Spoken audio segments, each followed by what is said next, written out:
And that is what you call the Star Wars curse. Because that's exactly what fucking happened. I went out and I wanted to make the definitive version of this Star Trek campaign recap that I ran a few episodes of and I didn't get to finish. And then I got so wrapped up in doing that I wanted to do it perfectly and I ended up not doing it at all. That is an intentional, incalculated example of that lesson so that you could fully understand what the Star Wars curse is. That's just part of my immersive technique of storytelling and of making my subjective experiences relatable to you, the audience. This is Morning Perfect Base. I'm Van Velding, and I'm going to be working not on my perfect base, not for a while. I'm out here. I'm in new gen chunks, and you're thinking to yourself, "Oh, new gen, the thing where the world depth goes from zero is still where it is, to negative 64. Going to swap out some gear here. That way we can go to the new underground stuff that they released a few months ago and the huge swooping caves. And no, we're not doing any of that. This is slightly older than that. This is possibly, if I had to pick, just estimating a time from which this update would be contemporary, that time would be July 29th, 2017. Wait, that can't be right. These dates are actually so reasonably formatted, it fucked me up as an American. It'd be June 29th of 2021. So here I am. I'm back. I'm just going to be working out here in the new categories. And I'm going to be talking about things, as I often do. And instead of the Star Trek thing, which I'll get back to, I'm going to actually just talk about news, right? Like, how the fuck about that? I haven't done that in a long-ass time. So first up is that, you know how we've had that supply crisis for the past, 2 years straight? We've had a supply crisis, which honestly, it hasn't been so bad. I mean, if you're an American and you're listening to this, you're not going hungry. You're not lacking vital nutrients. You don't have a vitamin deficiency. You're fucking fine. Maybe there's only Honey Nut Cheerios available at your store, but you're just fucking fine. I'm catching fish for secret reasons. It's not that I don't, like, that is the kind of thing that I would say if I didn't remember, but I genuinely do remember, and it is a secret. That'll be a pleasant surprise later on. Now I have no clue what I'm doing. Am I just trying to make this am I just doing the aesthetic? Yeah. Okay. Yeah, so supply chain crisis, the latest supply chain crisis is barges on the Gulf of Mexico. They cannot get down, let's say the Gulf of Mexico, the other one, Mississippi River.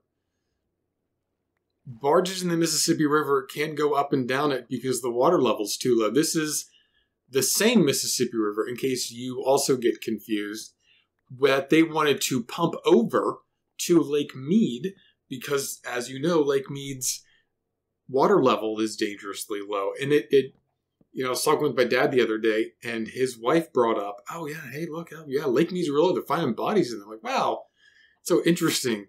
God, it's crazy why Lake Mead would be so dry. Why do you think that is? Why do you think they got those fires in Europe? Why are French crops failing, do you think? Why is there a heat wave in China? Why is the Mississippi River so low? Any reason, Dad? He's like, I don't know. China's going to make electric cars mandatory in 2035? And we both laughed, my dad and I. We both laughed because he thinks it's a silly thing to do. And I think 2035 ain't going to change shit. One reason, perhaps, that it was so important to impress upon you the nature of the Star Wars curse is just because, darn, it's hard to talk about anything else whenever you're so keenly aware of things. I mean, there are plenty of people who are aware of things, but, it's like, what do you do? I have an intention to do stuff, a drive to do stuff. Maybe intention is not the right word. And all of the stuff is getting more, I mean, it's been obvious, but it's getting more laughably obvious by the day. We're going to make this bridge to fucking nowhere look great. I tell you what, it's going to go right to a swamp. And in that swamp, we are going to... nothing. Anyway, it's hard not to be grasped by the throat with the futility of it all. I mean, just, have a good time. Make a few videos. Bullshit on tape. Maybe I'm finally there. Maybe I'm finally at that point. Anyway, so they hope that the water levels are going to come back up and they can have limited one-way traffic around these certain parts of the Gulf of Mexico. There's two of them that they're really worried about, which will allow them to either get grains out, get food out, because it's a major channel for agriculture, or get fertilizer in, because the fertilizer's got to go up, grains come down. It is a highway of food. So even if they do find some other way to do it, it's not going to be the cheapest way, which up to this point, the Mississippi River has been. The reason it's used for what it is because it is the economically most efficient way to do that. But that's going to be changing. So again, supply chain disruption. I feel like there should be a little coin that goes into a jar there. But you know how hard it is to get jars these days. What else we got? Oh yeah, no, that's we still have boats lined up on the West Coast. Like it was, I think, like 50, and it's now like 25, I think.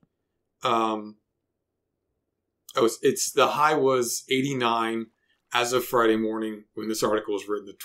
It was down to 26. That article was written in July. So the days has been cutting down. It's risen. It's average 4.3 days it takes to process containers through there.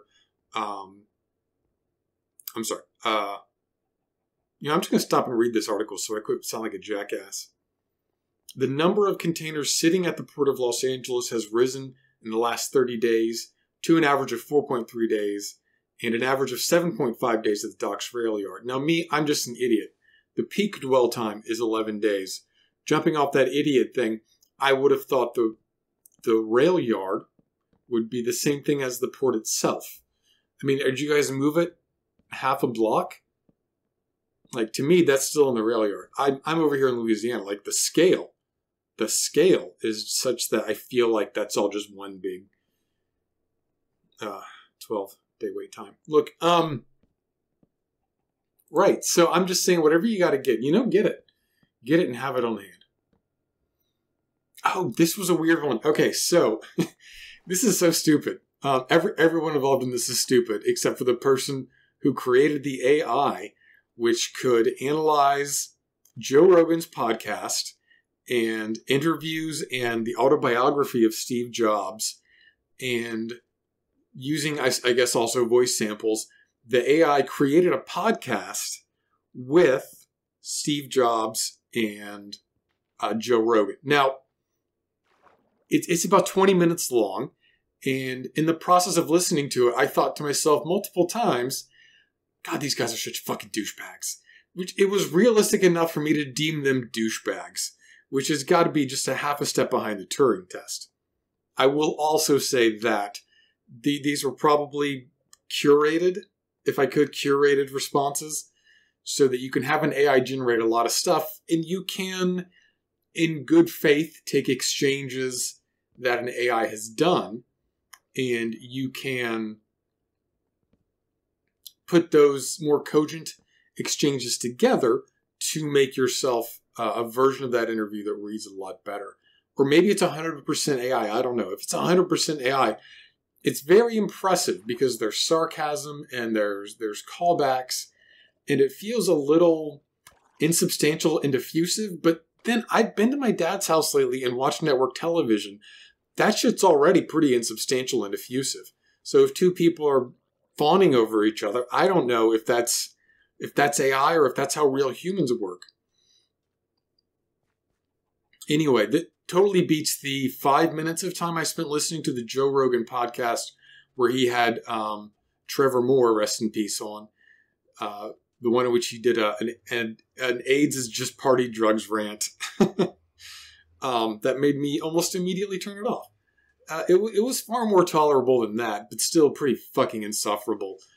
I've forgotten multiple times in the article that this is not... It's probably pretty close to what Steve Jobs believes based on things that he said before. Gosh, what a stupid douchebag. Like, you had a drug experience and it validated your pre-existing conceptions about things. Wow. Aren't drugs deep? I mean, is your wife a goddamn fortune teller? Because she can validate you too. Probably more expensive than the drugs, though. What do we got next? This is SpinLaunch. Apparently, our idea is that we are going to yeet things into space with something called SpinLaunch. This isn't something I came up with. I do a podcast called The Base Report now, and I do it with a friend of mine, Jack, and we kind of pitch in articles together, so we each go after. This is more of Jack's article. This is not something I was aware of or that I really keep up with, because as interesting as it is to yeet things into space, this is a circular thing. It spins it at ever so many RPMs. Lets it go. And after it reaches a certain height, the package is rocket-based. It's still in the testing phase. Hey, douchebag. It's still in the testing phase. So the tests seem to be going well. There's actually no release there's no data release on whether or not it's passing the test. It's just they did another test. Have a news article about a cool, interesting way to get into space, perhaps. I don't know. It's cool if it works, I guess. It's no space elevator, but it might actually be way more realistic than a space elevator. It's a big circle here with a little tube on the side of it. And then you're like, oh, it's a decent tube. It's a couple of feet across. It is actually bigger than the hangar. It's several stories tall. And that is like the scale model. I think it's a scale model that's going to be, I think, 3 times bigger. Is that what it is?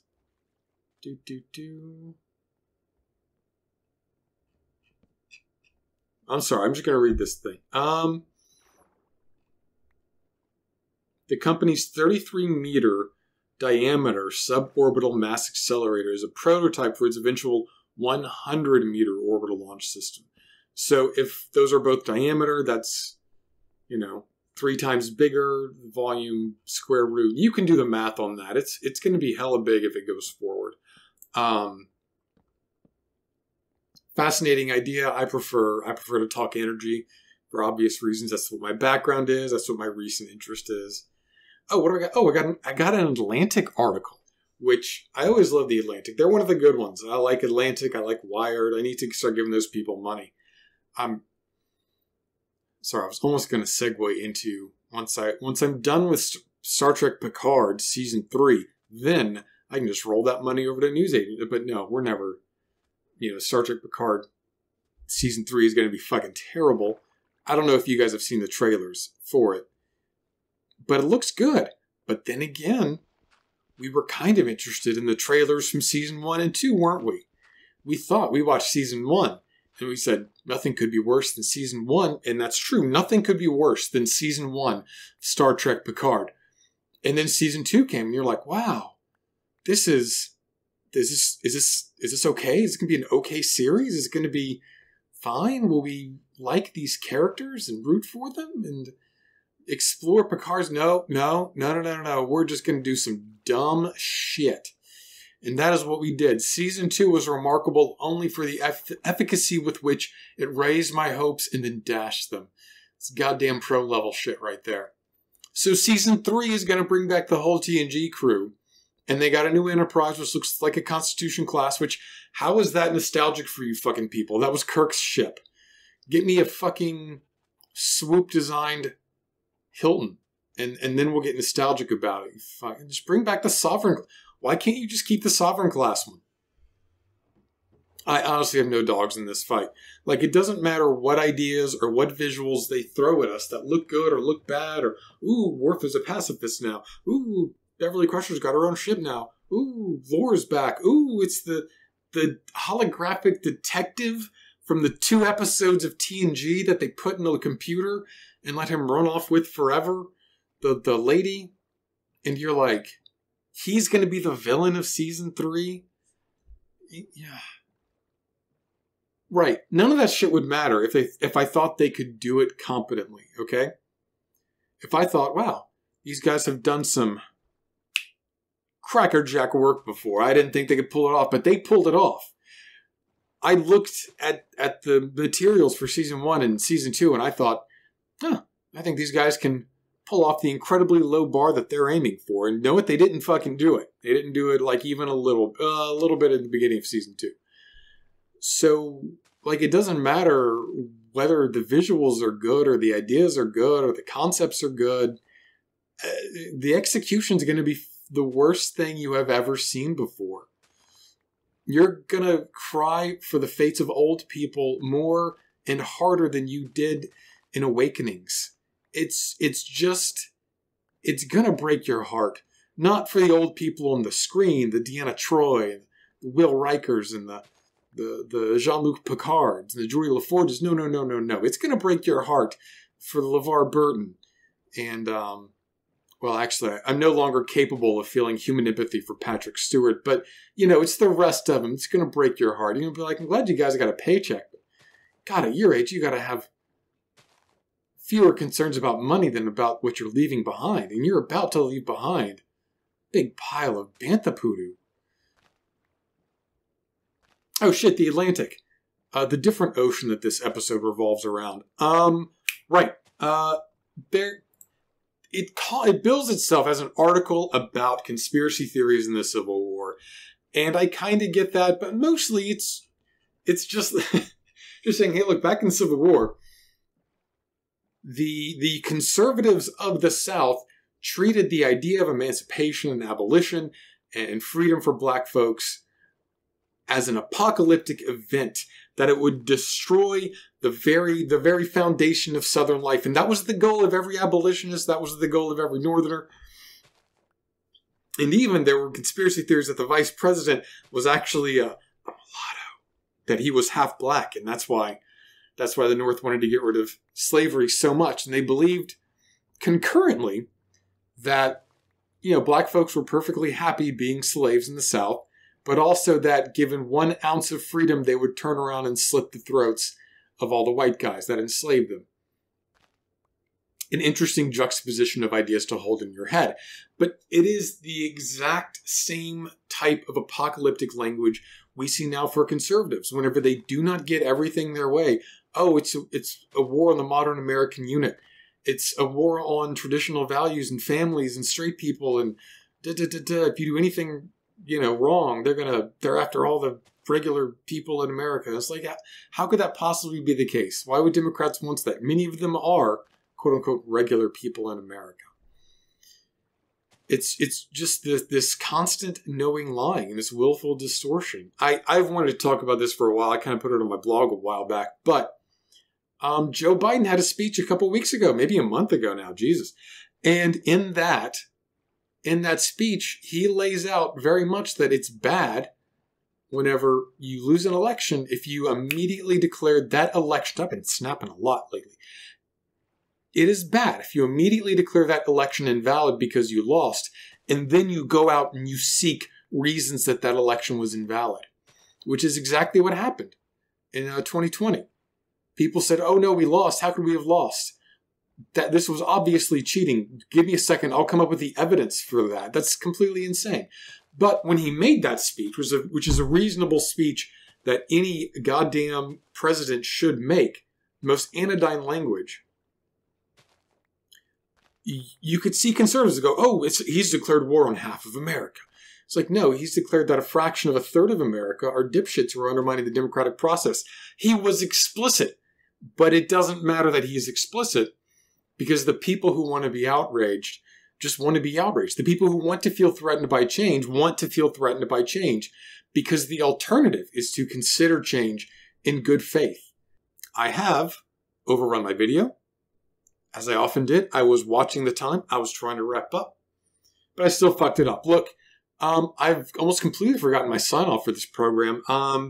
keep learning, keep asking questions, and keep doing that third thing until I can watch an old video, remember what that was.